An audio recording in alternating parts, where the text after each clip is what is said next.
যদি আমি বলি আমার রাসূল কেমন ছিলেন, তিনি ছিলেন মধ্যম আকৃতির, তিনি না লম্বা না খাটো।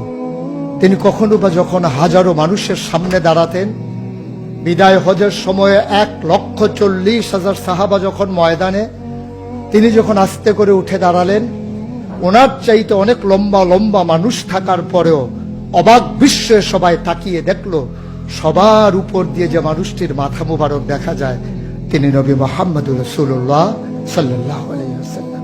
তিনি মধ্যম আকৃতির হওয়ার পরে সবার উপরে তার শির, সবার উপরে তার মাথা। সবাই অবাক বিস্ময়ে তাকিয়ে দেখলেন তার চুলগুলো হালকা হালকা কোঁকড়ানো। তিনি কখনো বা যখন চুলের ভিতরে তৈল দিয়ে আছড়াতেন, অবাক বিস্ময়ে মানুষ তাকিয়ে দেখতেন, মনে হতো চুলের মাঝে যেন মৃদুমন্দ ঢেউ দেখা যায়।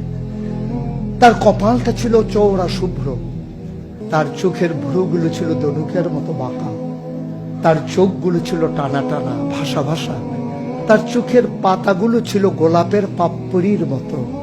তিনি কখনো বা যখন চোখের পলক ফেলতেন, অবাক বিস্ময়ে মানুষ তাকিয়ে দেখতেন, মনে হতো মৃদুমন্দ বাতাসে গোলাপ পাপড়ি দোল খাচ্ছে। তার চোখের সাদা অংশ ছিল রক্তিমাভ সাদা, কালো অংশ ছিল তার কৃষ্ণ কালো। তার ঠোঁটগুলো ছিল গোলাপি রঙের, তার নাকটা ছিল খাড়া, ছিদ্রগুলো ছিল ছোট ছোট, নাকের নিচে ঠোঁটের উপরে ছিল চিকন সরু গোঁফ। তিনি কখনো বা যখন মুচকি হাসতেন, তার গোলাপি রঙের ঠোঁট দুটো যখন একটু ফাঁক হয়ে যেত আর দাঁতগুলো যখন বের হয়ে যেত, মানুষ অবাক বিস্ময়ে খুঁজত কোথাও যেন বিজলি চমকিয়েছে। তিনি যখন প্রচন্ড গরমের মাঝে ঘেমে সিক্ত হতেন, কপালে তার মুক্তার দানার মতো ঘাম জমে যেত। তিনি যখন দৌড়ে দৌড়ে তার বিবিদের ঘরে যেতেন, আমাদের মায়েদের ঘরে, আল্লাহ রাসূল সাল্লাল্লাহু আলাইহি সাল্লাম ঘরে ঢোকার পরে মায়েরা দেখতেন কপালের মাঝে মুক্তার দানার মতো বিন্দু বিন্দু ঘাম জমে আছে। মায়েরা বলতেন, গুস্তাকি মাফ কর দিজিয়ে, বেয়াদবি মাফ করবেন, আপনি চুপটি করে একটু বসুন। নবীকে বসিয়ে ওরা ছোট্ট শিশু খুঁজে বের করতেন, অতি যত্নে পরম আদরে তার কপালের ঘামগুলো তারা শিশির ভিতরে ভরে মুখ বন্ধ করে রেখে দিতেন। ঈদ যখন আসতো, বিয়ে যখন হতো, জমানো ঘাম তারা আতর হিসেবে ব্যবহার করতেন। এ নবী তো সে নবী, হেঁটে গেছেন 1 মাস আগে রাত পথ ধরে, যাওয়ার পরে তিনি তো চলেই গেছেন। 1 মাস পরে যখন আবার ওই পথ মারিয়ে কোনো এক সাহাবা যাচ্ছেন, স্থানীয় বাসিন্দা যারা রাস্তার কিনারে যাদের ঘর, তাদেরকে ডেকে বললেন, ভাইরা এ পথ দিয়ে কি আমার নবী হেঁটে গেছে কখনো? বলেছ সে তো 1 মাস আগের কথা, তুমি বুঝলে কেমনে? মুচকি হেসে সাহাবা জবাব দিলেন, হেঁটে গেছেন 1 মাস আগে, কিন্তু আজও সেই পথে নবীর গায়ের জান্নাতি গন্ধ পাওয়া যায়।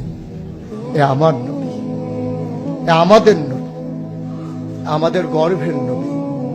কেন পাঠালেন নবীকে? লাকাদ কানা লাকুম ফি রাসূলিল্লাহি উসওয়াতুন হাসানাহ। তিনি মডেল, তিনি আইডল, তিনি আইকন, তিনি অনুপম আদর্শ, তিনি আমাদের জন্য উসওয়াতুন হাসানাহ।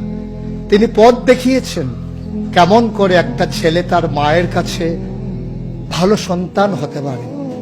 তিনি আঙ্গুল দিয়ে দেখিয়ে দিয়েছেন কেমন করে কোনো এক স্ত্রীর কাছে ঈর্ষণীয় স্বামী হওয়া যায়।